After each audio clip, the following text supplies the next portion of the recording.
Alors, on va parler de quoi? On va parler du GPS. Vous connaissez le GPS? Le GPS, grand pardon serein. Le grand pardon serein. Alors, en cette période des 10 jours de Teshuvah, c'est particulièrement, encore plus que d'habitude émouvant, et puis de vous voir chaque semaine, encore plus nombreuses aussi, ça m'émeut beaucoup. Et comme vous le savez, c'est un cours particulier parce que s'il y a the jour dans l'année, qui est Yom Kippour, et ben il y a the jour aussi des lundis, c'est le lundi d'avant Kippour, dans lequel je vous ai fait un ramassis de tout ce qui me passait par la tête. J'espère qu'il y aura du sens, j'espère qu'il y aura de la structure dans ce cours, parce qu'il y a tellement de choses qui nous viennent à l'esprit, et j'ai envie de partager avec vous tellement de choses en cette veille de Kippour que voilà, allez, allons-y. Alors, ça serait pas mal, moi je trouve, pensez-y une seconde.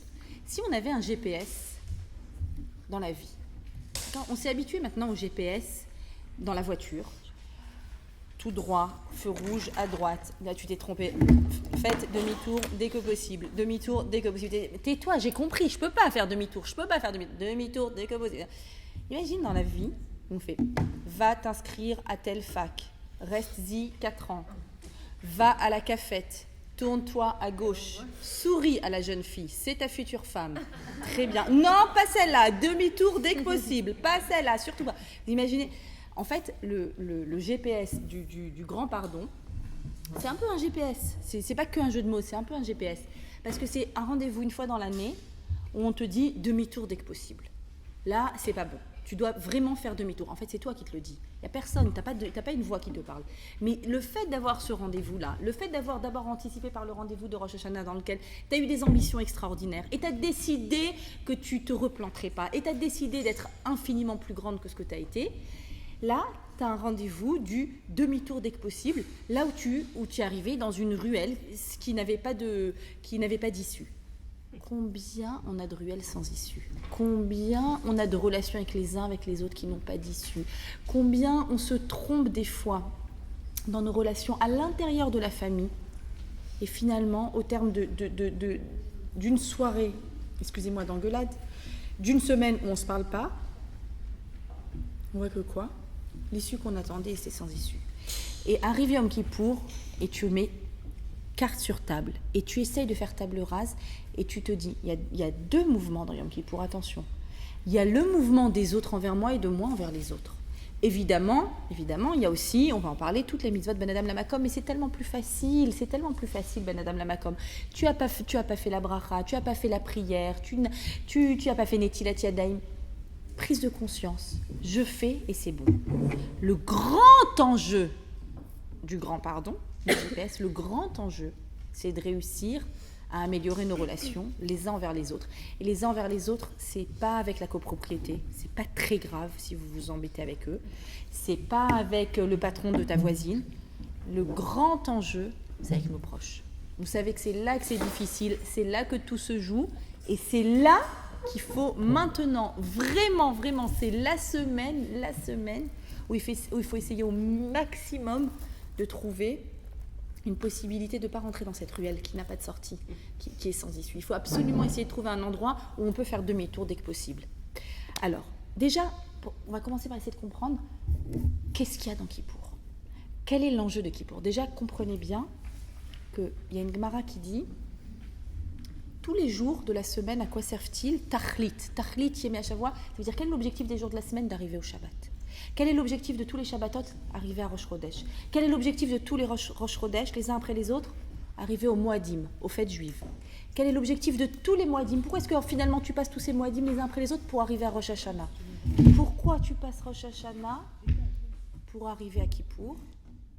Pourquoi tu passes Kippour pour arriver à la Neila? On va parler de la Neila, on va rester sur la Neila, vous allez voir. Ça veut dire que l'année entière, elle va trouver, j'ai presque envie de dire, sa raison d'être ce jour-là. Et le problème, c'est que vous arrivez, nous on arrive tous à Rosh Hashanah, hyper contents, c'est la fête, la pomme trempée dans le miel que nous allons manger, on est super contents, c'est les habits de fête, c'est les plats typiques, c'est les simanim, et on oublie un petit peu, on s'en rappelle des fois de temps en temps, mais on risque d'oublier un petit peu que faut aussi avoir peur. C'est vachement sérieux Rosh Hashanah. Et on arrive à Yom Kippour avec, comment on dit chez nous en yiddish, la rama, l'angoisse, on va jeûner, c'est plus que le ramadan, c'est tant et tant d'heures, et les chaussures, et trucs, et ne pas se laver, et ne pas... Hein, et on va être à la synagogue toute la journée, c'est pas qu'on peut mettre un film, une série, et on va attendre que ça passe. L'angoisse, alors que Yom Kippour est le jour le plus heureux de l'année. Et le jour le plus magnifique, c'est le plus beau cadeau qu'on puisse recevoir au monde, c'est Yom Kippour. Est-ce que vous vous rendez compte? D'abord, il faut arriver à Yom Kippour, la première chose, il faut être conscient du cadeau qu'on a. Est-ce que vous vous rendez compte ce que ça veut dire d'inventer le concept de pardon? Il est inhumain, ce concept. Réfléchissez pas. Combien de fois j'ai entendu des gens me dire « J'essaye de pardonner, je n'arrive pas, c'est impardonnable. » Il y a des choses qui sont impardonnables. Il y a des choses impardonnables, c'est vrai. Créer des problèmes dramatiques au sein d'un couple parce qu'on est jaloux, parce qu'on veut pas, et qu'après il y a des problèmes de shalom bayit. Très grave, c'est impardonnable. C'est impardonnable. Se fighter, les copines, les meilleures amies qui se parlent plus pendant 20 ans, c'est impardonnable. Il m'a invité, je l'ai pas invité, la famille a fait ceci, le truc. Mais attends, tu as bousillé les 20 dernières années de cette grand-mère, c'est impardonnable. Il y a des choses impardonnables. En tout cas, humainement impardonnables. Et Akadosh Baruch Hu, il vient, il dit, j'invente le pardon. N'essayez pas de comprendre, c'est pas rationnel le pardon. Le pardon n'est pas rationnel. Et si vous vous dites, Kippour arrive, je dois pardonner, et j'arrive pas à pardonner, comme dans, comment s'appelle ce film? Quelle honte. La mafia, là. Le grand pardon. Le grand pardon, suis-je bête? Suis-je bête? Le grand pardon, justement. Où justement, il ne veut pas pardonner. Si vous arrivez à Yom Kippour en vous disant j'ai un mal fou à pardonner, vous êtes normal. Vous êtes normal. Continuez à vous poser la question, comment faire pour pardonner, parce que c'est une très très grande mitzvah de pardonner, très grande mitzvah de pardonner. On va expliquer pourquoi, qu'est-ce qui en découle, mais dites-vous que vous êtes normal, c'est pas humain le pardon. Le pardon, c'est divin. Normalement, on a fait quelque chose, on paye, c'est la loi, on doit assumer ses actes. On paye, et il y a des choses qui ne sont pas pardonnables. Faire pleurer une fille parce qu'on l'a remballée d'un revers de la main et qu'elle pleure pendant 2 ans, c'est pas pardonnable. Je ne sais pas si on est obligé de pardonner un garçon qui a fait ça, je ne sais pas. Kippour dit que oui, il faut essayer de pardonner. Mais rationnellement, c'est pas pardonnable. Alors, l'histoire de Kippour, c'est quoi? L'histoire de Kippour, c'est en fait, historiquement, donc déjà, ça je vous le dis régulièrement à chaque fête, je vous fais un petit clin d'œil de nouveau, que ce n'est pas le temps qui passe, la conception juive, c'est le juif qui passe dans le temps. C'est-à-dire, ça change tout. C'est-à-dire qu'il y a des arrêts. C'est comme des arrêts de bus. Tac, tac, tac. Le Shabbat, c'est un arrêt. Les jours, chacune des fêtes, c'est un arrêt. Kippour est un arrêt. C'est-à-dire que quand tu arrives à l'arrêt Kippour, tu es au même endroit que Kippour de l'année dernière et de l'année d'avant, etc. C'est-à-dire qu'il y a une force spirituelle qui est insufflée à l'intérieur de cette journée-là, qui donne la force de vivre un Kippour. D'où provient cette force spirituelle? La force spirituelle, par exemple, de la liberté de Pessah, c'est ce vent de liberté que Dieu nous a envoyé au moment de l'Exode, qui revient et qui continue à nous influencer d'année en année, chaque Pessah. À Kippour, historiquement, alors que le lendemain du Sivan de Shavuot, Moshe monte sur le mont Sinaï pour 40 jours, pour recevoir la Torah, pour écrire les premières tables de la loi. Et malheureusement, il descend donc le 17 Tammuz et il voit le veau d'or et cette faute terrible. Il brise les tables et il va remonter le lendemain pour essayer d'obtenir un autre pardon. Il va obtenir un autre pardon, mais ça ne suffit pas. Il veut avoir d'autres tables. Il veut qu'Akadosh Baruch Hu crée une alliance avec son peuple, malgré l'innommable qu'ils ont fait. Quand est-ce qu'il va obtenir? Donc il va monter une 3e fois pour 40 jours. Quand est-ce qu'il obtient ce pardon? Le jour de Kippour. Le jour de Kippour, il va descendre avec les 2e tables de la loi. Quand je vous dis que c'est un jour extraordinaire et heureux, il descend avec les 2e tables de la loi, définitives cette fois-ci, celles que nous possédons encore, quelque part, dans un souterrain, sous le mont du Temple, dit-on. Et Dieu a dit « Salarti kidvarecha » j'ai pardonné comme tu me l'as demandé. C'est-à-dire que ce jour-là, Dieu a pardonné l'innommable. C'est quoi l'innommable? Les Chachamim, nos sages, donnent l'image suivante. Ils disent, ce qui s'est passé ce jour-là, quand Moshe est arrivé avec les tables de la loi et il a vu le veau d'or, c'est comme quoi? C'est comme une kala qui se trouve sous sa roupa. Ils ont fait Jviki au violon, un air de folie, tout le monde était ému, tout le monde a pleuré, elle est arrivée, son khatan lui a mis le voile, elle était heureuse, souriante, tac, tac, tac, les flashs, les caméras, on arrive sous la roupa, et là, elle voit son ex. Elle ne peut pas s'empêcher. C'est exactement ce qui s'est passé. La Kala, sous le dé nuptial, a fait un petit coucou à son ex, qui est l'idolâtrie. On sortait d'un monde plein d'idolâtrie, mais on était sous la roupa, on était encore en train de créer l'alliance avec Hachem, on était en pleine alliance, il était sur le mont en train d'écrire la Torah. Innommable. Comment tu peux pardonner ça? Comment? Vous imaginez? De demander à un khatan de pardonner une chose pareille, c'est inconcevable. Au terme de ces autres 40 jours, Akadosh Baruch Hu dit, ça veut dire que ce jour-là, Hachem, il envoie un vent.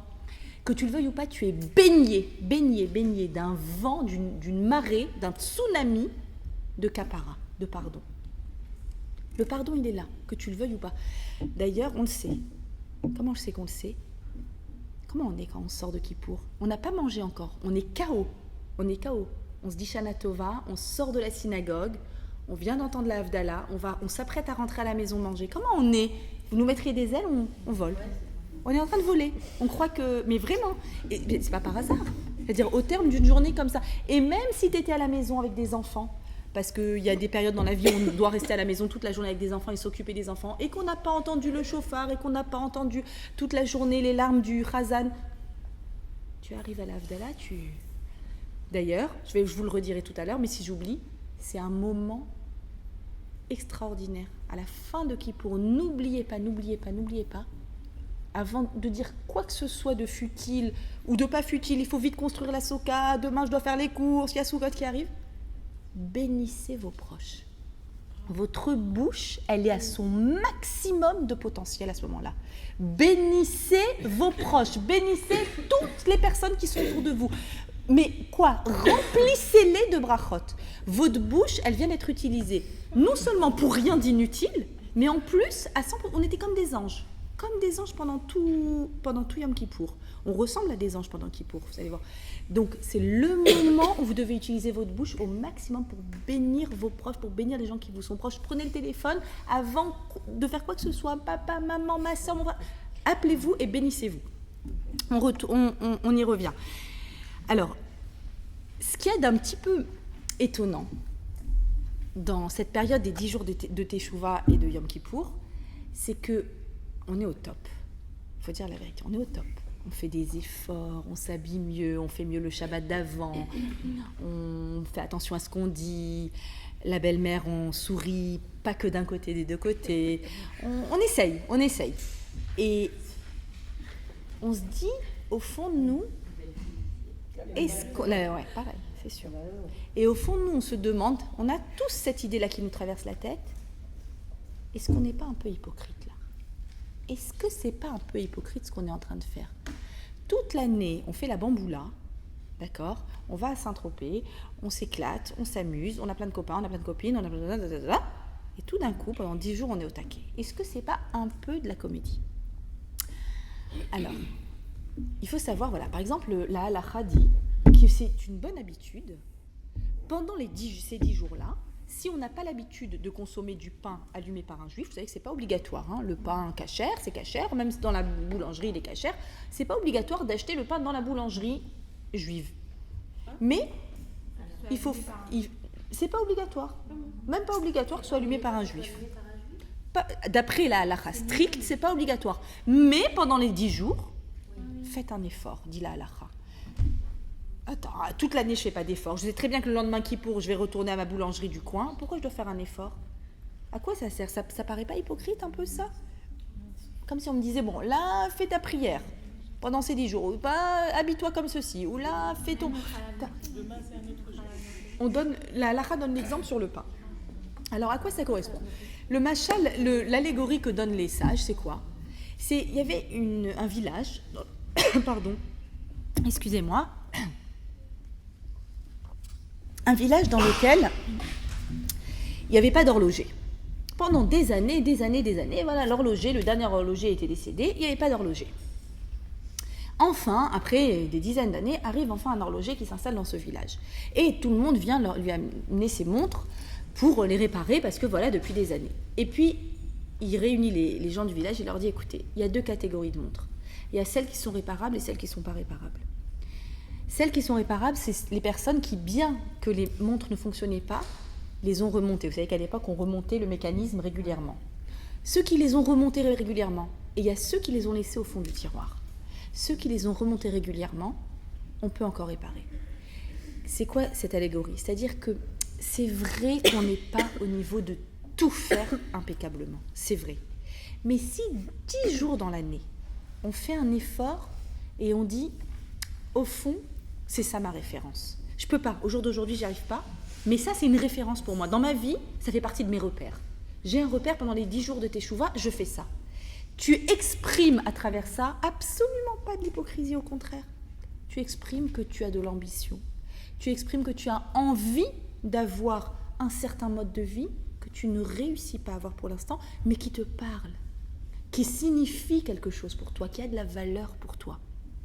Pendant ces 10 jours-là, plus que ça, le jour de Kippour, on se dit alors encore plus le jour de Kippour, personne dit du Lachon Hara, tu vois là, ta prof que tu détestes qui passe, tu fais et tu te tais, tu vois la voisine à qui tu as envie de... Tu te tais, elle a pris ta place, tu te tais. Qu'est-ce qu'on fait pas le jour de Kippour? On est au top du top du top. T'es là, t'es debout, t'as tes talons qui te font mal. Non, c'est vrai qu'il n'y a pas de talons le jour de Kippour. Tu es au top. Tu sais quoi? Ne crois pas que c'est hypocrite.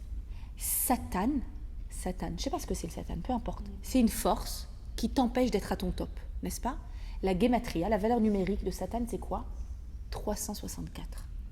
Ça veut dire que pendant 364 jours, c'est pas toi. Kippour, c'est toi. Parce que pendant 364 jours, tu es en train de lutter avec cette chose-là qui t'empêche de devenir toi. Là, tu es enfin toi. Là, il te laisse tranquille.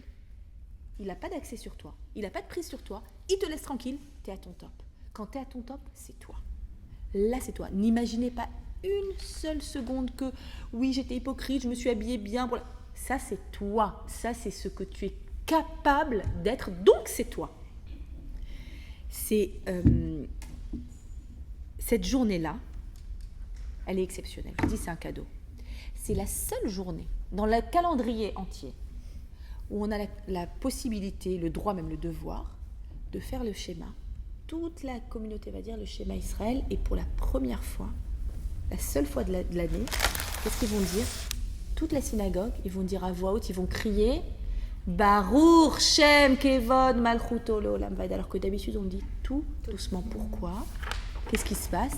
On dit doucement parce que le Midrash raconte que quand Moshe a reçu la Torah et a vu des choses assez extraordinaires, il y a certaines choses qui nous a ramené. Il nous a dit, vous savez comment les anges du service divin font honneur à Dieu? Ils font honneur en disant cette phrase extraordinaire qui dit Baruch Shem Kevod Malchuto Leolam Vaed. Sa royauté est immense. Elle prend la place du monde entier. On voit, c'est visible, c'est tangible que la royauté de Dieu est sur l'humanité entière. Mais nous ne sommes pas des anges. Nous, on a nos deux côtés, notre côté top et notre côté moins top. On peut se permettre de parler comme un ange? Non. Sauf ce jour-là. Ce jour-là, c'est 24 heures pour la Neshama. La Neshama, elle est au top du top. C'est la reine. C'est la reine de la journée, la Neshama. Pendant 24 heures, tu es comme un ange. C'est pour ça qu'il y a des personnes qui s'habillent en blanc. C'est pour ça que je vous dis que vous bénissez vous les uns les autres en sortant. C'est 24 heures où le Satan n'a pas d'emprise et où vous pouvez au maximum faire comme les Melachim. Comme les Malachim sont là en train de dire Baruch Shem Kevod Malchuto sans gêne. On fait comme vous, on fait comme les anges parce qu'on est des anges. Parce que Kippour, c'est quoi? C'est révéler le potentiel qui est à l'intérieur de moi. C'est ça Kippour. C'est pas me meurtrir, c'est pas me culpabiliser, c'est pas être au fond de mon trou. C'est dire je peux, je suis capable, j'ai ça à l'intérieur de moi. J'ai cette capacité à l'intérieur de moi. Quelqu'un qui se laisserait aller à la culpabilité. Vous savez, c'est quoi la chose la plus importante de Kippour? La plus importante, c'est de se pardonner à soi-même. C'est de se pardonner à soi-même. C'est vrai qu'on doit pardonner aux autres aussi. C'est vrai. On a reçu des difficultés, on a eu des mots de travers, on a eu des regards, on a eu plein de choses durant l'année. Et c'est vrai qu'on doit avoir la capacité d'être au-dessus de ça. Mais avant tout, être capable de se pardonner à soi-même. Comment on dit, combien de fois on dit je suis nulle, combien de fois on dit j'y arriverai pas, combien de fois on dit c'est pas fait pour moi ça, ou quand tu penses que, par exemple, la colère, tu te dis, moi, je suis colérique. C'est comme ça. Je suis impulsive. Je suis impatiente. Je n'aime pas dépenser. Je suis très près de mes sous. C'est comme ça. J'ai été éduquée comme ça. C'est ma culture. Ce qu'il faut faire, on va en parler quand on va parler des deux boucs. Les deux boucs. Un qui va à Azazel et un pour Hachem. On va en reparler. Ce qui est très important, c'est de ne pas dire que ça, c'est toi. Le problème avec la teshuva, évidemment, il y a une teshuva très spectaculaire, d'accord ?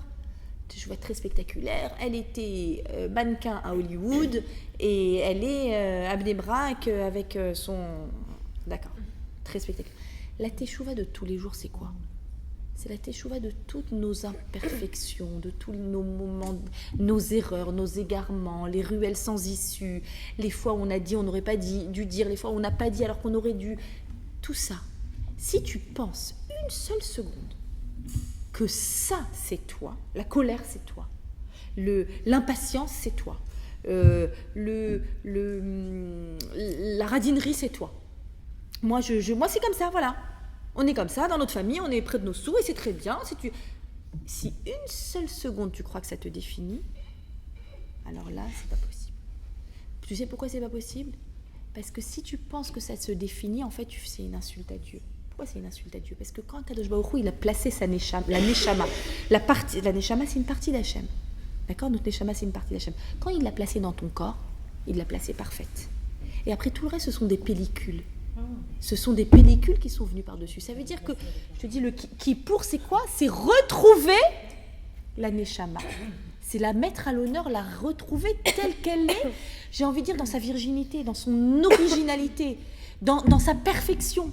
Donc tu ne peux pas dire, c'est comme ça, je ne peux pas faire autrement. À moi, le Shabbat, je ne peux pas, c'est comme ça, chez nous, on a l'habitude de... Non, tu peux. Peut-être que tu n'y arrives pas maintenant. Mais ne fais pas cette chose, ne la fais pas tienne. Il ne faut pas que tu penses que ça te définit. Non, ça ne te définit pas. Ça ne te définit pas. Rien de négatif ne te définit. Tout ce qui est négatif, c'est des pellicules qui sont venues parce que tes parents, parce que ton histoire, parce que ton enfance, parce que ta culture, parce que plein de choses, peu importe. Mais à partir du moment où tu prends conscience que c'est une pellicule extérieure, tu prends conscience aussi que tu es capable de l'enlever. En 1 an, en 10 ans, en 20 ans, en une vie, peu importe, on n'est pas pressé. Mais en tout cas, ça ne te définit pas. Ça ne te définit à aucun moment. Alors, mais pardon, qu'est-ce que vous dites par rapport à se pardonner soi-même ? Ça veut dire quoi ? Alors, se pardonner à soi-même, c'est tous les moments où tu n'acceptes pas, c'est-à-dire tu penses que la hauteur, c'est pas fait pour toi. C'est-à-dire que tu te suffis de peu. Tu te suffis de ça. Justement. Ah voilà, parce que voilà. Alors, je vous ai mis justement, merci de votre question. Il y a 2 sortes de teshuva. Ça va être l'occasion d'expliquer. Il y a 2 sortes de teshuva. Le premier Baal Teshuva de l'histoire biblique, c'est que vous allez tout à fait comprendre c'est quoi se pardonner à soi-même. Très bien. Il y a 2 sortes de teshuva. La première teshuva biblique, c'est quoi ? Caïn. Caïn, le premier meurtrier de l'histoire du monde. Caïn, fils d'Adam, va tuer son frère Ével par pure jalousie. Parce que le sacrifice d'Ével a été agréé et le sien n'a pas été agréé. Caïn, toute sa vie, il va faire teshuva. Toute sa vie, et il va souffrir de sa teshuva. Jusqu'à en arriver à dire « Dieu, gadol avoni minso ». Ma faute est trop lourde à porter, s'il te plaît, aide-moi à la porter. J'arrive plus à vivre avec cette connaissance que j'ai pu faire une chose aussi horrible et irréparable. Ça, c'est Caïn. Caïn, c'est quoi comme teshuva ? On la connaît, cette teshuva. Ça s'appelle une teshuva de petite. Pourquoi petite ?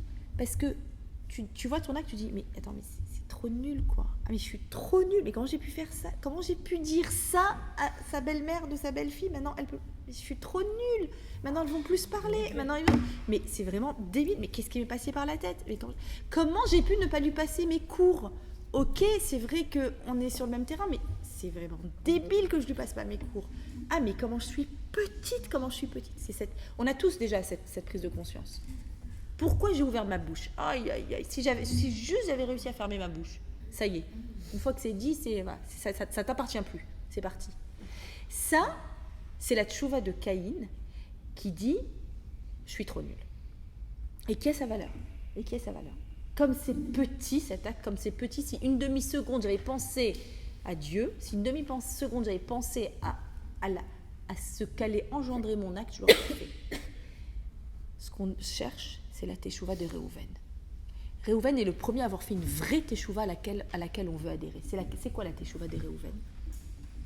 Réhouven, il va dire un autre terme. Il va dire Ve'ani efo aniba. Et moi, mais maintenant où je vais? Je vous recontextualise. Réhouven est garant de son frère Yosef. Il sait que ses frères sont très énervés contre lui, il les rêve, il se prend pour, il y a des préférences, peu importe. Les frères sont très énervés. Il mijote de quoi? Tuons-le. Réhouven intervient, il dit ça va pas, tuer, mais vous avez rêvé, vous avez un problème avec lui, ok, vous allez vous débarrasser joliment de lui, on va le vendre. Et dans sa tête, nous témoigne la Torah, il avait l'intention il a dit jetons-le dans un puits, en disant dans sa tête, je reviens dès qu'ils sont partis et je le tire. Trop tard, il s'est éloigné, mais quoi, quelques minutes tragiques dans l'histoire de tout notre peuple après. Parce que c'est à cause de ça qu'on est descendu en Égypte, etc., etc. Tragique, qu'est-ce qui se passe? Ils l'ont vendu à une caravane égyptienne qui passait. Et qu'est-ce qu'il dit? Quand il vient et il voit Vaber, Rek, Einbo, et que le puits est vide, il va pleurer, il va faire teshuva toute sa vie, Réhouven, pour le malheur qu'il a infligé à son père à cause de ça. Ve'ani et fo aniba, et moi, où est-ce que je vais? C'est quoi, où est-ce que je vais? Il ne regarde pas en arrière. Ah, comment j'étais nulle. En fait, Réhouven, si on réfléchit, il a tout fait presque bien. Presque. Il a parlé quand il fallait, il les a empêchés de le tuer, il a décidé qu'il allait revenir. Il s'est absenté quelques minutes. C'est tout. C'est quoi son problème? Son problème, c'est où je vais, c'est-à-dire c'est un problème d'horizon. C'est un problème dans le futur. Il dit, en quoi mon futur a une raison d'exister? En quoi suis-je en train d'écrire mon histoire et l'histoire de mon peuple alors que j'ai fait quelque chose d'aussi horrible? Il a une portée vers l'avenir, non pas vers sa petitesse. En fait, il regrette la grandeur qu'il aurait pu avoir. C'est un regret de la grandeur. Ce n'est pas un regret d'une existence de petitesse. C'est un regret, waouh, j'ai raté l'occasion d'être grand. C'est quoi se pardonner? Se pardonner, c'est se dire, je peux être grand. Je peux être grand. Il faut se pardonner. Combien de fois on s'interdit d'être grand? On s'interdit cette possibilité. On se dit, non, c'est pas fait pour moi. Non, moi, mon destin est autre. Dieu a décidé pour moi que je devais souffrir. Oh, ça va pas? Tu te fais le porte-parole de Dieu? Même pas en rêve. Qui t'a dit qu'il a décidé ça? Ah, il a décidé que je devais être seule. Ah, il a décidé que j'aurais pas mon appartement. Ah, que je passerai que de CDD en CDD. Mais pas du tout. Qui a dit ça? Tu as le droit de penser que tu mérites d'être grand. Et Kippour, c'est une teshuva sur toutes les fois où tu penses que tu es nul. Toutes les fois où tu penses que tu n'es pas capable de plus et de mieux. En Torah, en relations humaines, en carrière, en ce que tu veux. Toutes les fois où tu n'arrives pas à arriver à enlever les pellicules extérieures, à arriver à l'intérieur, à la neshama qui, elle, est vierge. Qui, elle, est complètement vierge. Et sur laquelle tu as mis, oui, mais tu comprends la crise de l'adolescence que j'ai fait quand j'étais petite et je suis retournée dans mon moi intérieur de trucs, et ben sur le psy. Oublie ton moi, oublie ton psy, oublie ton divan. Tu es capable. Tu peux, t'as une neshama d'Hachem. Point, c'est tout. Il faut désirer. Ça rejoint ce que je vous ai dit à Rosh Hashanah sur le désir d'ambition. Raison. Amen. Tamar Sipora Bat Sipora Rachel. Amen. Betor Sheach Chole Amcha Israël. Sipora Bat Golda. Amen. Bekarov. Merci, Delia. Alors, c'est pas Dieu qui décide pour nous. C'est toi qui décides pour toi. Il te laisse décider.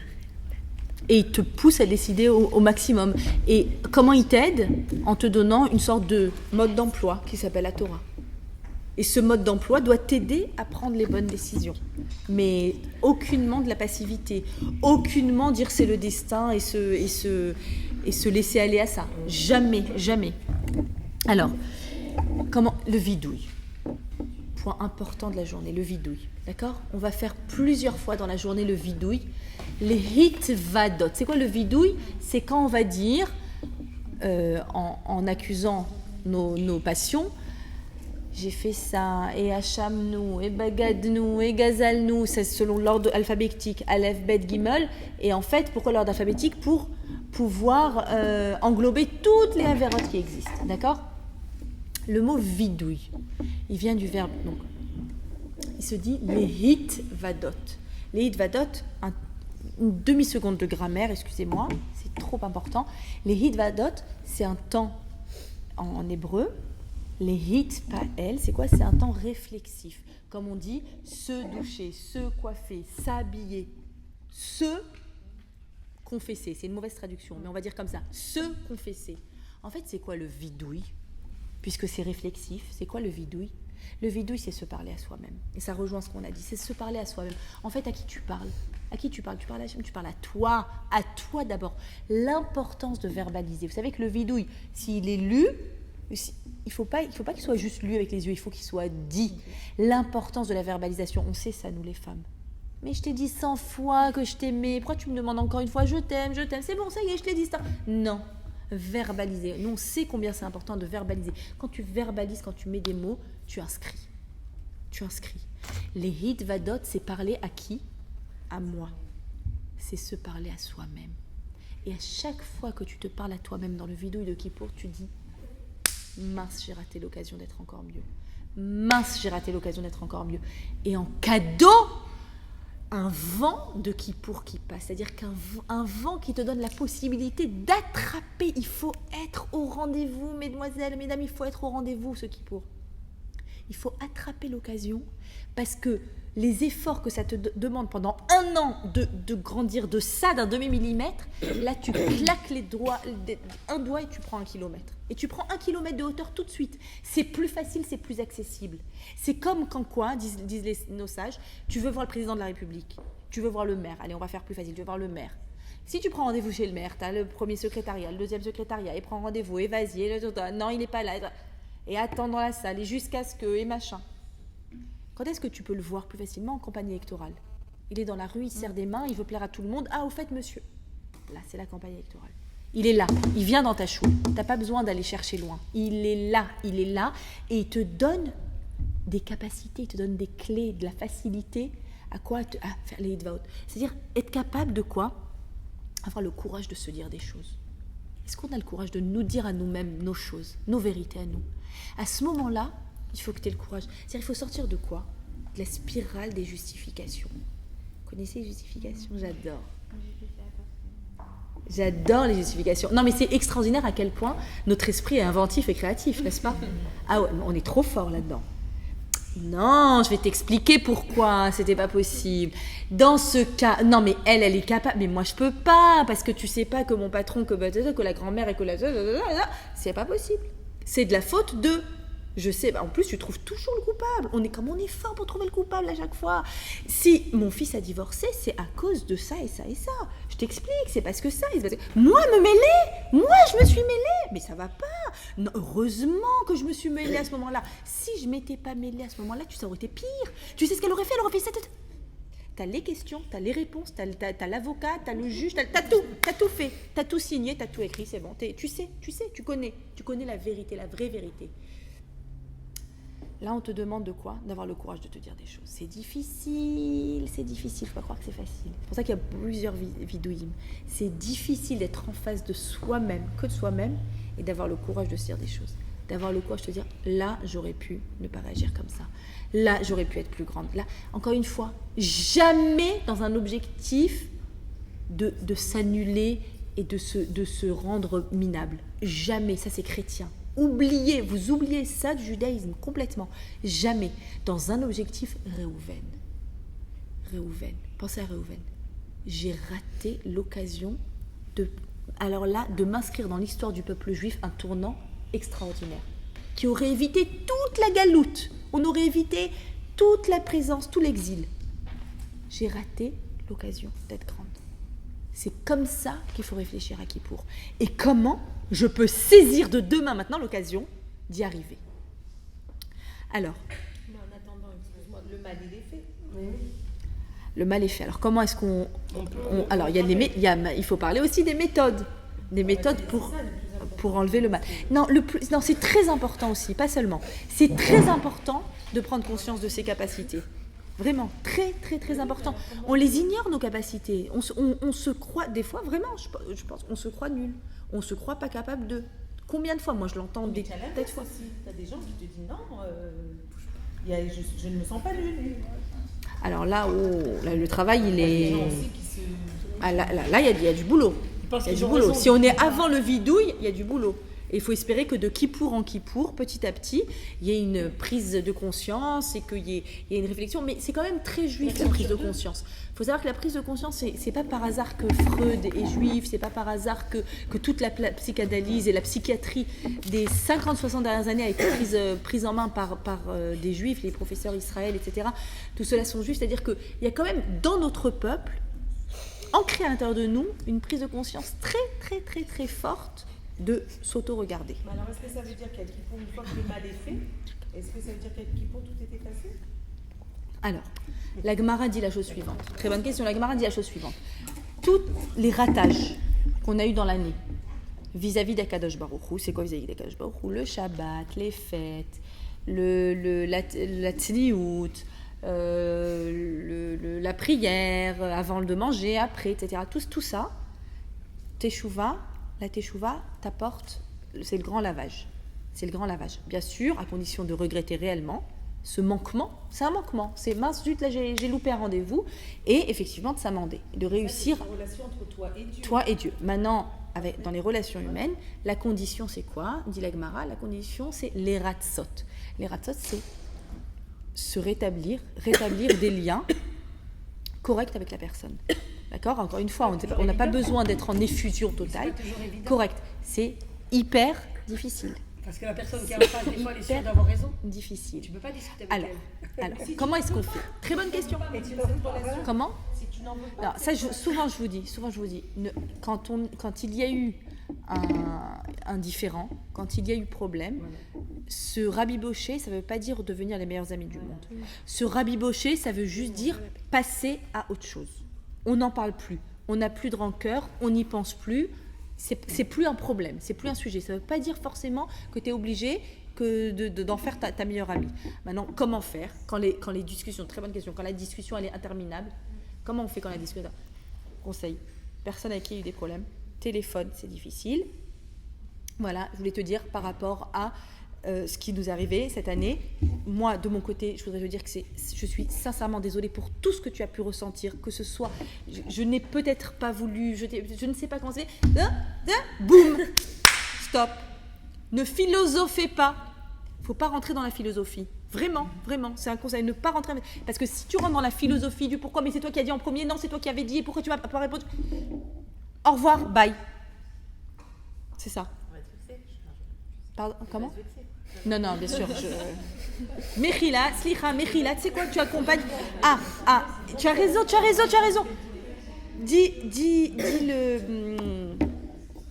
Rav Dessler, il dit que comment on fait quand la personne, elle veut pas, pas seulement ça, quand nous-mêmes, on a du mal à pardonner. Là, je suis en train de passer à d'autres trucs. Quand nous, on a du mal à pardonner, vous allez me sauter dessus, c'est pas grave, je prends. Il y a les tomates qui sont prêtes. Dit Rav Dessler, quand on a beaucoup de mal à pardonner à quelqu'un, et comme on l'a dit au début, il y a quelque chose d'irrationnel dans le pardon, complètement, quelque chose de transcendant, qu'est-ce qu'on fait? J'ose pas vous le dire. Il faut faire un cadeau. Il faut offrir un cadeau à la personne à qui on a du mal à pardonner. Carrément. C'est pas de moi, c'est pour ça que j'ose vous le dire. Où c'est marqué ça? Je vous avais dit de préparer les tomates. Alors, ça fonctionne très bien. Vous ne pouvez pas vous imaginer à quel point ça fonctionne. Ça lui fera du bien. Vous ne pouvez pas vous imaginer à quel point ça fonctionne. C'est la deuxième étape.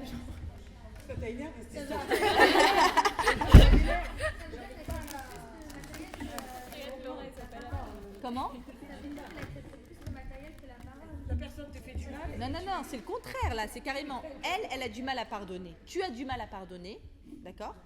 Bah, lui, il a du mal à pardonner. Je vous explique. Attendez, venez, on va faire de l'ordre.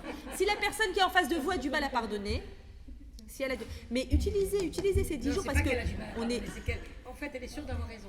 Alors, on va parler de chaque cas. On va parler de chaque cas, mais on va essayer d'être un peu rapide. Si vous avez en face de vous une personne pour laquelle vous pensez sincèrement, soit que vous pensez que vous lui avez fait du mal, soit comme on rentre souvent dans des spirales de justification, donc vous justifiez à vous-même mais au fond vous dites elle a souffert donc il faut que je demande Mechila et c'est qui pour donc il faut que je demande Mechila et la personne elle t'envoie balader. Voilà. Alors si elle t'envoie balader, il y a une procédure fixée dans Ilchot Tshuva qui dit tu dois demander 3 fois Mechila. 3 fois demander Mechila. Si au bout de 3 fois la personne n'a pas accepté ton pardon, ça veut dire quoi? Ça veut dire qu'elle est en train de rater quoi? L'occasion d'être grand. L'occasion d'être grand. Il y a des fois dans la vie, il faut être capable de pardonner. Il faut être capable de pardonner. L'endroit dans lequel il y a le plus de pardon, vous savez, c'est où l'endroit où il y a le plus de pardon? D'échange de pardon sincère, c'est dans le couple. C'est l'endroit dans lequel le plus on se pardonne l'un l'autre. Dans un couple avec l'aide de Dieu qui arrive obligé. Mais c'est comme ça. La vie, elle est comme ça. La vie, elle est faite de pardon. Donc si la personne n'a pas accepté ton pardon, elle a raté l'occasion d'être grande, c'est son problème.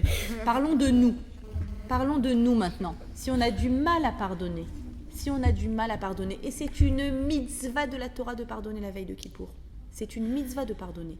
Et la personne en face de toi, elle est sûre d'avoir raison. Il faut savoir que dans la vie, il y a quand même des vérités. Pardon, en fait. Alors, dans la vie, il y a des vérités multiples. Elle n'accepte pas ton pardon. Il faut savoir qu'il y a des vérités multiples. C'est-à-dire que du point de vue de l'un, c'est l'autre qui a tort, et du point de vue de l'autre, et puis la personne, souvent qui est intermédiaire, ça m'est arrivé malheureusement d'essayer de faire l'intermédiaire. Je ne vous le souhaite pas, c'est très très difficile. Tu entends les deux sont sûrs et certains d'avoir raison, vraiment sûrs et certains d'avoir raison. Qu'est-ce qu'on fait? Il faut vivre dans le shalom. D'accord? C'est une... Comment dire? C'est notre première obligation, c'est de vivre dans le shalom. C'est notre état d'humain, d'humain au-dessus au-dessus de la... Comment dire? De l'immensité des nations, de toutes les nations. Ce qui fait de nous... On l'a vu... Quand est-ce qu'on l'a vu? On l'a vu cette année en juillet. Pourquoi c'était tellement beau ce qui s'est passé dans la douleur? C'était douloureux le mois de juillet, très douloureux. On allumait l'ordi, on se mettait à pleurer, direct. Et pourquoi c'était beau quand même? Mais pourquoi on garde un souvenir quand même? C'était magnifique parce qu'on était un. Parce que tout le monde se donnait la main. Tout le monde s'est donné la main. Le shalom, c'est notre force. Le shalom. On dit que dans l'histoire des Mélachim, dans l'histoire des rois d'Israël, il y a un roi qui était un rachat, toutes les idoles, il les a servies. Et de son temps, il n'y a pas eu une guerre. Pourquoi il n'y a pas eu une guerre, dit-on? Parce qu'ils étaient unis. Il a réussi à créer une unification à l'intérieur de son peuple. Et bien qu'il soit rachat, il n'y a pas eu une seule guerre. Donc le shalom, c'est notre raison d'être. C'est notre raison d'être, le shalom. Alors comment on fait si je reprends, quitte à me reprendre les tomates, si on a du mal à pardonner à quelqu'un? Rav Dessler dit que c'est une méthode qui fonctionne de faire un cadeau à la personne. Tu as l'impression de faire un truc irrationnel, tu as l'impression qu'il y a écrit pigeon, tu as l'impression que tu te descends au plus bas du plus bas. Sache qu'à ce moment-là, ah mais c'est son problème. Raté, elle a raté l'occasion d'être grande, encore une fois. Moi, je parle à des personnes qui sont dans ce cours parce qu'elles ont envie d'être grandes. D'accord? Donc, ça fonctionne vraiment très bien. Tu as une fierté quand même. Eh bien, peut-être que cette fierté, il faut la mettre de côté. C'est vrai. Peut-être que c'est ça le travail de Kippour. Comment? Si tu te fais jeter un truc, tu peux Effectivement. Peut-être que c'est ça le travail, de mettre cette fierté mal placée et de la... On a des cadeaux. Et voilà, c'est exactement ça, avoir une ambition de grandeur. On y va. Alors, alors justement, cette chouva, parce que je n'ai pas la même version, t'as compris. Alors, la spirale, on parlait de la spirale des justifications, d'accord? On est... Bien sûr. Alors, on est... J'attends de recevoir, moi, le cadeau. il faut l'envoyer au cours. Je le dirai. Ça va venir, ça va venir. Moi, je crois très fort que le bien implique le bien. Le bien amène le bien. La générosité amène la générosité. Le sourire amène le sourire. C'est comme ça que ça fonctionne. C'est comme ça que ça fonctionne. Donc quand on arrive, si on arrive à dépasser quelque chose, à mettre une fierté de côté, à dire, allez, pour le bien du couple, pour le bien de truc, pour le bien de sa parnassa, pour le bien de... Je le fais. C'est impossible que ça ne revienne pas multiplié à l'exponentielle en termes de beracha sur soi. C'est impossible. C'est impossible. C'est tout simplement... Voilà. C'est la suite. Je suis allée plus vite, mais c'est la suite. Ça va arriver. Alors, dans le potentiel de cette journée, on parlait d'avoir le courage de se dire des choses. On a dit avoir le courage de sortir de la spirale des justifications, où on est tellement professionnel. Essayer de s'entendre. C'est pour ça qu'on dit l'importance de verbaliser. Écoute, essaye de t'écouter. Écoute l'histoire que tu te racontes. C'est encore la même. L'année dernière, tu as raconté la même. L'année d'avant, tu as raconté la même. Non, elle, je ne suis pas en contact avec elle parce que Souvent, c'est nos enfants. Nos enfants nous font prendre conscience. Il faut les écouter aussi, nos enfants. Ils nous font prendre conscience. Maman, tu avais déjà dit ça l'année dernière. Tu avais déjà dit ça. Allez, ça y est, viens, on passe à autre chose. C'est pas grave. Donc, effectivement, et là, tu réalises que tu as un discours qui est tout prêt. Souvent, les discours qui sont tout prêts, c'est des justifications. Avoir le courage de s'entendre dire des choses. C'est ça le vidouille. On continue. Dit Rabbi Akiva, notre cher Rabbi Akiva, il dit Ashrechem Israël. J'adore ce terme. Ashrechem, vous connaissez la chanson Ashrechem, Ashrechem. Ashrechem Israël, waouh, vous avez de la chance, les Juifs. Vous avez de la chance, Israël. Ashrechem, ça vient du mot Osher. Osher, c'est le top. C'est le top du top. Pourquoi on est au top du top? Regardez. L'Ifnemi, c'est le Talmud. Je vous ai mis un passage du Talmud. Ici, dans ce cours, il faut savoir qu'on étudie le Talmud. Attention, carrément. L'Ifnemi atametarin. Regardez devant qui vous venez passer au statut de Tahor. Le statut de Tahor, c'est un statut, vous savez, c'est un mot que je n'arrive pas à traduire. Difficile, on le traduit par pureté, mais ça ne veut pas du tout dire pureté. C'est le contraire de Tamé. Tamé, ça veut dire éloigné de son potentiel. Tahor, plus proche du potentiel. Plus proche, en plus grande connexion avec Hachem. Éloigné de la connexion, proche de la connexion. Devant qui vous venez vous mettre en connexion? Mi metaer etrem. Qui c'est qui se rapproche de vous, qui vous purifie en guillemets? Avirem sheba shamayim. C'est ton papa. C'est ton papa, c'est facile. À ton père, tu vas te gêner. Devant ton père, tu vas te gêner. Tu vas dire, mais quoi? Mais excusez-moi, monsieur le juge, je suis désolée. Oui, c'est vrai. C'est ton père. L'accès, il est immédiat. Chez Nehemar, comme il est dit, Vezarakti alechem maim teorim. Alors, j'enverrai sur vous des eaux tahor qui vont Omer migvé Israël Hachem. Hachem est comparé à quoi? C'est le migvé d'Israël. Alors nous, les femmes, on sait bien, on sait ce que c'est le migvé. On sait c'est quoi passer de tamé à tahor. C'est pour ça que je vous dis, je ne peux pas supporter les termes impurs et purs parce que ça n'a rien à voir avec ça. Il s'agit de connexion. Il s'agit d'une réalité spirituelle. Qu'est-ce qu'on est en train de dire ici? On est en train de dire, cette journée, il faut que tu l'attrapes de tes deux mains. Elle a un potentiel de dingue. De la même façon qu'une femme, de façon régulière, elle va au mikvé. Pourquoi? Pour avoir une autre forme de connexion avec son mari, de façon antécédente à ce mikvé. Elle avait une connexion uniquement spirituelle, qui était chargée d'émotions, chargée d'amour, etc., mais pas physique.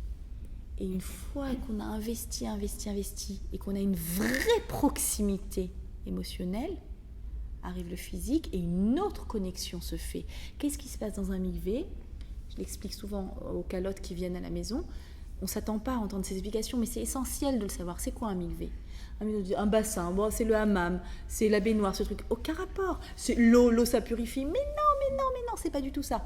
Tout simple, un mikvé, c'est fait à même la hauteur. Vous verrez jamais un mikvé au premier, au deuxième, au troisième étage. Ça n'existe pas. C'est toujours au rez-de-chaussée. Pourquoi? Il faut descendre des marches. Vers le mikvé. Le mikvé, et puis il faut être en apnée quelques secondes.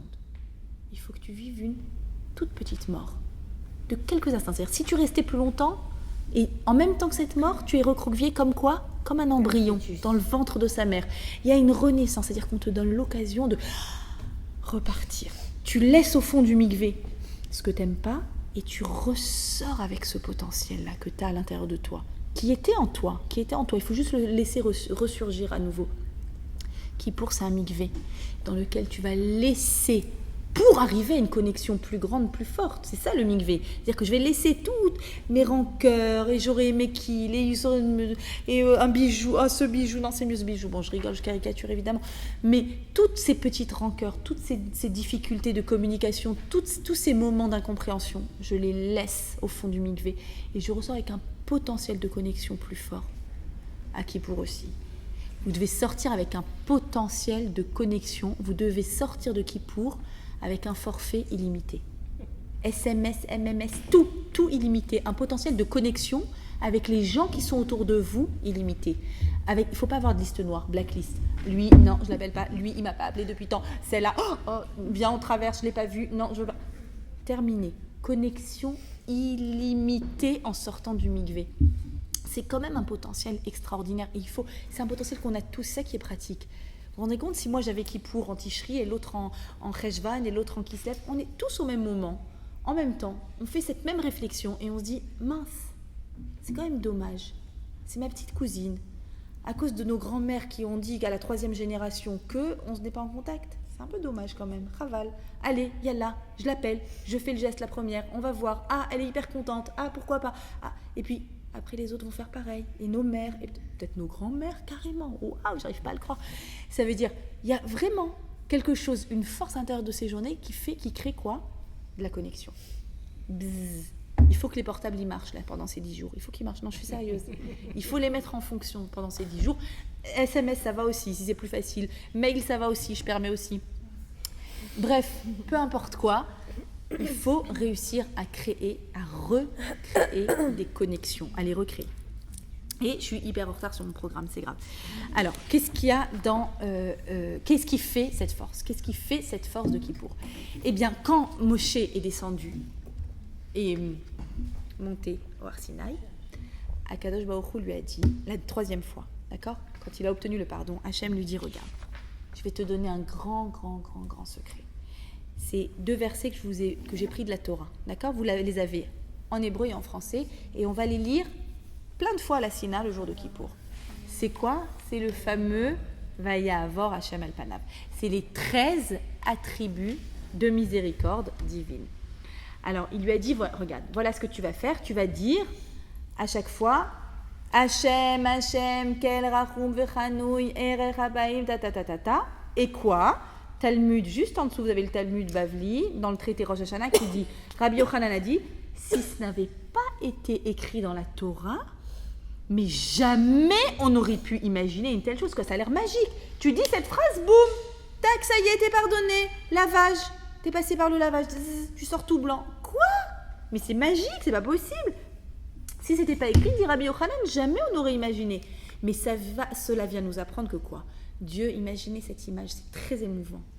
Que Dieu s'est enveloppé, pour ainsi dire, si on peut parler en termes humains de Dieu, s'est enveloppé dans un talit, il a mis sur lui le talit, il a pris la posture du chazan et il a montré à Moshe comment prier, comment faire, quoi dire pour que le pardon soit accepté pour tout le monde. Chaque fois que le peuple juif fautera, dit la traduction, ils devront agir ainsi. En réalité, je vous l'ai mis en rouge. Regardez le mot en rouge en hébreu parce que les traductions nous charcutent en fait tout ce qu'on a envie de dire.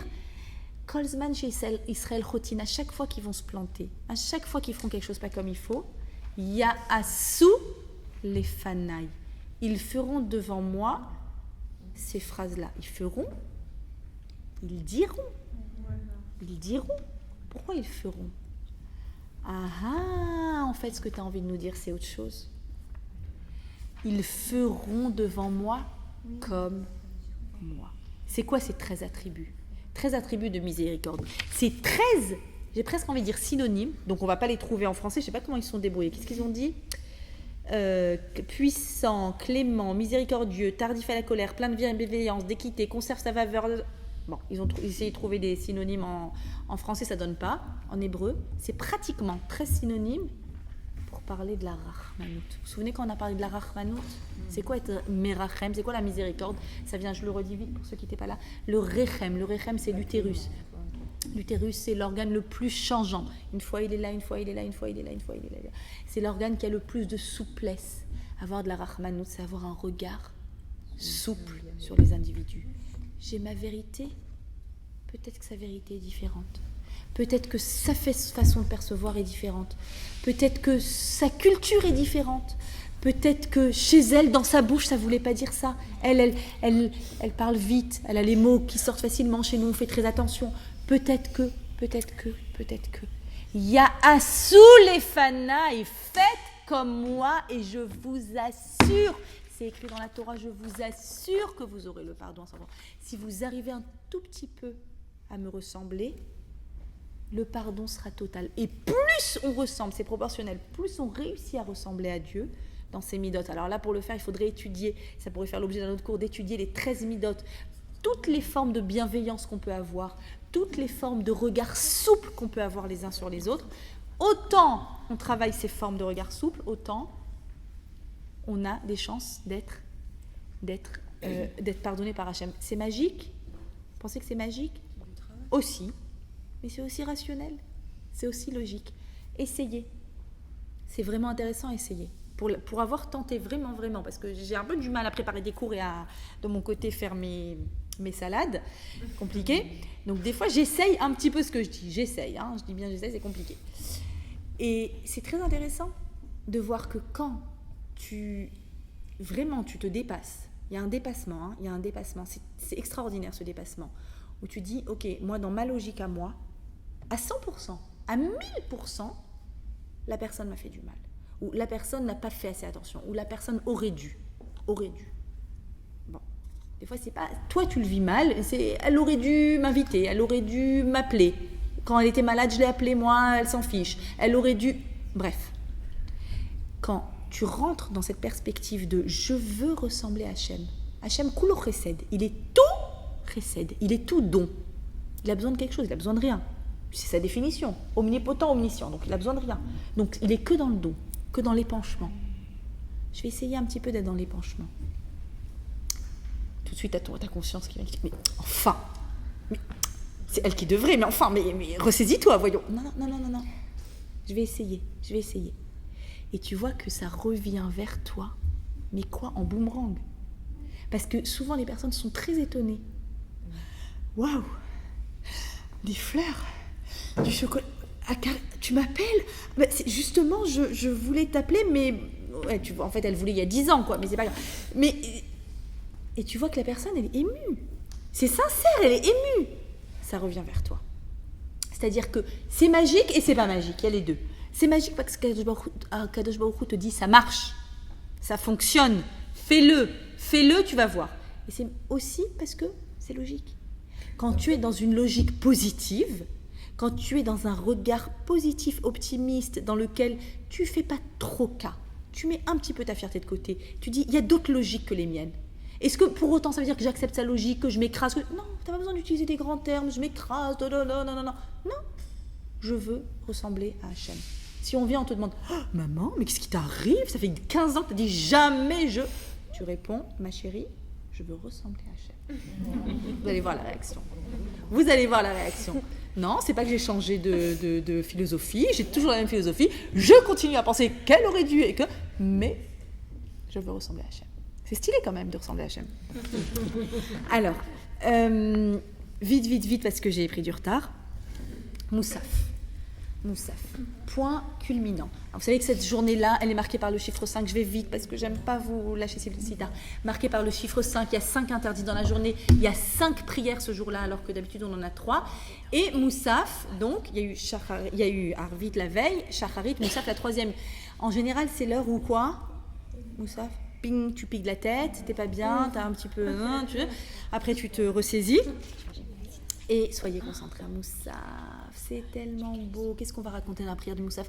On va raconter comment? Dans le monde entier, il y a un endroit qui est saint. c'est Israël. Dans cet endroit qui est saint, il y a un endroit qui est encore plus saint, c'est Jérusalem. Dans Jérusalem, il y a un endroit qui est plus saint, c'est le mont Moria. Dans le mont Moria, il y a un endroit qui est le saint des saints, c'est le Kodesh HaKodashim. Dans le temple, là où se trouve l'alliance, d'accord ? Le Aaron HaKodesh, l'arche d'alliance dans laquelle se trouve les tables de la loi. Et dans cet endroit, il y a un homme, un seul homme, l'Abriout, le Kohen Gadol, le grand prêtre, le seul et unique qui aura le droit de rentrer un seul jour dans l'année, le jour de Kippour, dans l'endroit le plus saint. Et quand il va rentrer dans cet endroit, il va prier pour tout le peuple. Pour tout le peuple. Et il ne faut pas qu'une seule pensée étrangère à la prière ne vienne. Sinon, il risque de mourir. C'est un endroit d'une telle intensité, d'une telle, j'ai envie de dire, intimité, que tu ne peux pas penser à autre chose qu'à la connexion et au maximum. Et donc, à votre avis, quelle est la prière du Kohen Gadol à ce moment-là ? Alors, dit la Mishnah, il faut qu'elle soit très courte. Parce que quand il est à l'intérieur, tout le Ham Israël, tout le peuple juif qui est là, le regard, vous imaginez. Et si Dieu préserve, il ne revenait pas, ça voudrait dire que le pardon n'a pas été accepté. Donc le peuple entier le regarde avec une intensité, avec une angoisse. Il doit faire une prière très concentrée et très courte à la fois. Alors pourquoi il prie ? À votre avis, pourquoi il prie ? 4 mots. 4 mots. Shelo, ne pas, ne pas, ne pas, ne pas. Ne pas quoi ? C'est quoi les 4 choses ? Les 4 choses, c'est quoi ? Ne pas qu'une femme perde son bébé dans une naissance, Dieu préserve, d'accord ? C'est-à-dire qu'il y ait une continuité, que nos investissements, que nos espoirs, que nos maternités, c'est-à-dire que tout ce qui grandit à l'intérieur de nous trouve sa réalisation, qu'on n'ait pas des efforts vains, qu'on ne fasse pas des efforts vains. Ne pas, quoi ? Ne pas qu'on ait une année de sécheresse. Ne pas que la tribu de Yehuda ne s'éteigne jamais. Ça veut dire que le Mashiach puisse arriver. Et ne pas écouter, Hachem n'écoute pas, dit-il, la prière du voyageur, de celui qui est en route. C'est quoi ? Disent les commentateurs. Quoi ? Attends, il n'écoute pas la prière du voyageur. Le voyageur, il est en route, qu'est-ce qu'il veut ? Il veut que surtout il ne pleuve pas. Parce qu'il veut arriver à bon port, d'accord ? Il ne veut pas qu'il pleuve. Mais en vrai, il faut qu'il pleuve. C'est-à-dire, qu'est-ce qu'on veut dire par là ? Le moment le plus important de l'année. Il est en train de dire, n'écoute pas, des fois dans notre vie, on fait des prières très intenses, mais complètement débiles. Mais complètement débiles. Parce que ce voyageur, s'il réfléchissait une seconde, il dirait, ok, là tu vas être trempé, mais c'est peut-être un peu plus important que ton pays entier, son économie fonctionne et qu'il y ait de la pluie et qu'il y ait de l'abondance. Un petit peu, sors de ton trou, sors de là où tu es, regarde, c'est pas grave, tu vas être mouillé, c'est pas grave, tu vas te sécher. D'accord ? Et il est là en train de dire, oh non, je veux pas qu'il pleuve jusqu'à ce que j'arrive à bon port. N'écoute pas nos prières Hachem qu'on a fait dans des moments bêtes. On a dit, je veux que ça marche avec ce garçon, je veux qu'il me quitte pas. Il n'est pas bien pour toi, cette prière, elle est vaine, il ne faut pas qu'Hachem l'entende. Je veux absolument être muté dans tel endroit. C'est pas bien pour toi là-bas, c'est pas bien, tu pourras pas faire Shabbat, tu pourras pas ceci, tu vas être loin de ta famille, c'est pas bien, il faut pas. Je veux absolument que... Attention, il y a plein de fois dans notre vie, dans l'année, on a vraiment des prières ferventes. On ne se rend pas compte, parce qu'on n'a pas assez de recul en fait sur le moment, on ne se rend pas compte à quel point ces prières ne sont pas pour notre bien. Donc à l'avance à Kippour, le Kohen Gadol dit Hachem, si on va des fois utiliser notre bouche bêtement, en priant pour des choses ridicules, n'écoute pas. À l'avance on sait, voilà, là on a un peu de lucidité, on sait que c'est ridicule, n'écoute pas. Et c'est quoi ces 4 choses dont on a parlé ? Le Mashiach, la pluie, la maman qui a... C'est les 4 éléments pour lesquels on dit que Dieu ne nomme pas de malach, c'est-à-dire d'intermédiaire pour intervenir. D'accord ? Ce sont des choses, la parnassa, le Mashiach, le bébé qui naît. Akadosh Baruch Hu est présent direct. Ça se fait sans intermédiaire. Pour ceux qui ont déjà assisté à un accouchement, je vous dis, c'est vrai. Directement. L'intervention est directe, est là, présente. D'accord ? Et à ce moment-là, au moment de Moussaf, quoi d'autre de très important, c'est le moment où on va dire dans la prière, on va parler de ces deux boucs, identiques, les mêmes photocopies, la photocopie. C'est important que ce soit les mêmes boucs. Et qu'est-ce qui va se passer ? Un va être amené en sacrifice, aujourd'hui on ne peut plus le faire, et l'autre, Seir la Azazel. Le bouc, qu'on appelle le bouc émissaire, d'où l'expression bouc émissaire, ça vient d'ici, c'est le bouc qu'on envoie, la Azazel, et j'ai appris aujourd'hui, grâce à vous en préparant le cours, que quoi ? La Azazel, c'est quoi zel ? Le mot zel, zélé, vient de là. C'est quoi ? Qu'est-ce qu'on fait avec ? C'est quoi cette histoire de deux boucs ? Les deux, identiques, les mêmes, la même valeur, les mêmes caractéristiques, le même âge, tout pareil. Un, le top du top, l'autre, la Azazel. Alors, les deux, c'est moi. Les deux, c'est chacun de nous, d'accord ? La partie topissime, et la partie, c'est quoi ce zèle ? Des fois, quel zèle on peut mettre ? La hase, ça veut dire pour rien. Du zèle, mais combien d'énergie on met ? Vide. Encore une fois, la ruelle sans issue. Demi-tour dès que possible. Des fois, on est capable d'investir une énergie extraordinaire, exceptionnelle, pour des choses qui ne participent ni à notre construction, ni à la construction de nos proches, à rien. On est dans le vide et on se raconte des histoires, encore une fois. Donc, tout ça, on éloigne. Et qu'est-ce qu'on garde ? Le meilleur. On est dans une métaphore, dans une symbolique très, très, très, très forte. Et je suis désolée, je vous balance plein de choses parce que c'est trop important cette journée et qu'on ne va pas faire une autre... Et il faut absolument Yona, je vais peut-être sauter Yona. On va lire le passage de Yona, du prophète Yona.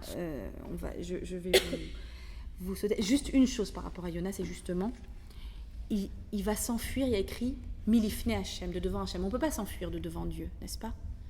C'est quoi l'Ifne Hachem ? L'Ifne Hachem Titaru. Devant Hachem, soyez Taor le jour de Kippour. Devant Hachem. L'Ifne, ça veut dire aussi autre chose en hébreu. Avant. Qu'est-ce qu'il y a avant Hachem ? Avant Hachem ? Les humains. Avant Hachem, en fait, il voulait s'enfuir de quoi ? De ce qu'il y a avant Hachem, c'est-à-dire des humains. Il est parti pour... Yona s'est enfui des humains, il ne voulait pas. On lui a donné une mission d'aller faire Teshuvah. Il s'est enfui de ce qu'il y a avant Hachem, les humains. Pourquoi c'est avant Hachem, les humains ? C'est la première urgence. Si tu es là en train de dire, moi, juif religieux, je vais dans ma forêt aller réfléchir à Dieu, et que tu n'es pas capable d'avoir des relations correctes avec ta femme, tes enfants, ton cousin, ton frère, ta soeur, c'est pas la peine. À quoi ça sert d'aller t'isoler, de parler à Dieu ? La première des obligations, la première, l'ifné Hachem, avant de commencer à parler de Dieu et de divinité, d'abord, les humains, ton entourage. La première chose, ton entourage. Est-ce que tu arrives à avoir des relations saines avec les plus proches ? C'est difficile, hein ? Je pense, c'est très très difficile. La mère, la fille, la sœur, très difficile. Mais c'est la première chose, c'est la première urgence de la journée. Et enfin, parce que je ne veux pas trop m'attarder avec vous, Neila, le moment par excellence. Pourquoi ? Parce qu'on va bientôt manger ? Non, pas seulement pour ça. Neila, c'est le moment phare de la journée. Et d'ailleurs, vous remarquez qu'on a piqué du nez à Mincha, à Moussaf, et tout d'un coup à Neila, on est là comme... Et on sent une grande... Alors ça, c'est de la Kabbalah, je ne sais pas... On sent qu'on est très serré dans la synagogue. C'est vrai qu'il y a plein de gens qui viennent, souvent pour écouter la fin de la choule, mais encore plus, on sent il y a une intensité. Elle est palpable. Tu sens presque les murs de la synagogue te disent... On dit que toutes les neshamot des personnes de ta famille avant toi sont là, présentes au moment du Neila. Et c'est pour ça que tu sens une tellement grande ardeur et une tellement forte présence. Elles attendent, elles espèrent que c'est la sonnerie du Mashiach, que c'est la sonnerie de Triat Hametim. C'est un moment clé de l'année. C'est le moment par excellence où vraiment il faut faire tout son possible pour être à la synagogue, pas que pour le shofar. Plein de gens qui disent il faut aller écouter le shofar à la fin de l'année. Là, pas du tout, c'est pas du tout important le shofar. Vraiment. C'est pas le shofar qui est important. Ce qui est important, c'est la prière de Neila dans laquelle on va changer le mot à chaque fois qu'on dit Kotvenu lechaim, écris-nous pour la vie. Évidemment, il s'agit d'une vie spirituelle. Aide-moi à être ambitieuse, aide-moi à être plus grande. Kotvenu, qu'est-ce qu'on va dire ? Chotmenu. Définitivement, c'est une écriture scellée. Définitivement, Be'et Neilat Sha'ar, au moment où les portes sont en train de se fermer. On est en train de fermer les portes du ciel. On dit qu'il y a 7 cieux, d'accord? C'est de la Kabbalah, 7 niveaux de connexion avec Hachem. Toutes sont ouvertes à ce moment-là, toutes. C'est le moment, mais le plus important où tu dois profiter de chaque seconde pour obtenir, grandir. Ça vaut le coup. Au lieu de faire des tonnes d'efforts toute l'année, tu fais un petit effort à ce moment-là et tu grandis. Il va y avoir 7 fois, c'est-à-dire c'est le moment pour délier les verrous. La personne qui a le plus de verrous, tu dis, ah celui-là, c'est même pas un juif de Kippour. Au moment de l'année, là, tu sais pas pourquoi, s'il est dans la synagogue, il y a des verrous qui se brisent. C'est un moment de proximité intense. Qu'est-ce qu'on va dire? On va dire Hachem ou à Elohim. Toute la synagogue va crier Hachem ou à Elohim. Hachem, c'est lui notre Dieu. Combien de fois? 7 fois. Il faut imaginer qu'à chacune des étapes où on crie Hachem ou Elohim, il y a un ciel qui se ferme. D'accord? On monte un ciel de plus. Hachem ou Elohim, encore un ciel, jusqu'au dernier, le 7e. Au moment du 7e Hachem ou Elohim, tu as quelques secondes de concentration. À ce moment-là, tu es devant le trône d'Hachem. Tu es au 7e niveau. Devant le trône d'Hachem, tu as quelques secondes de concentration, c'est pas beaucoup, où de toutes tes forces, tu demandes la grandeur, de toutes tes forces, et tu visualises cette grandeur, tu dis c'est ça que je veux être, j'y arrive pas, c'est ça que je veux, aide-moi à être ça, aide-moi à être grande. À ce moment-là, c'est précieux, on dit que c'est à ce moment-là que le Neshama de Rabbi Akiva va la quitter. C'est avec toi, il est avec toi, Rabbi Akiva écrit lui aussi Hachem ou Elohim. C'est le moment le plus important de tout Kippour. Et après le dernier Hachem ou Elohim, quand tu as attrapé ces quelques secondes de force, il y aura le shofar qui n'est pas si important que ça, mais c'est symboliquement le shofar de la fin de cette période de Rosh Hashanah à Kippour. Tu utilises ta bouche positivement, tout de suite tu te tournes vers celui qui est à côté de toi et tu le bénis, tout de suite, en général souvent on fait Ma'ariv, donc Arvit juste après, alors tu peux, juste avant le début d'Arvit, tu bénis quelqu'un, après encore, ça fonctionne encore longtemps, et bien sûr, et j'ai une chose très importante que j'ai oublié de vous dire, à l'entrée, je suis désolée, je reviens en arrière, à l'entrée de Kippour, juste avant Kippour, l'importance de bénir ses enfants.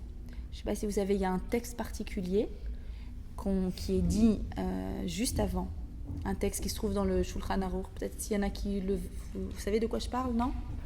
Ce texte, bon, je vais le prendre en photo et le poster sur Facebook ou vous l'envoyer, celles qui le souhaitent.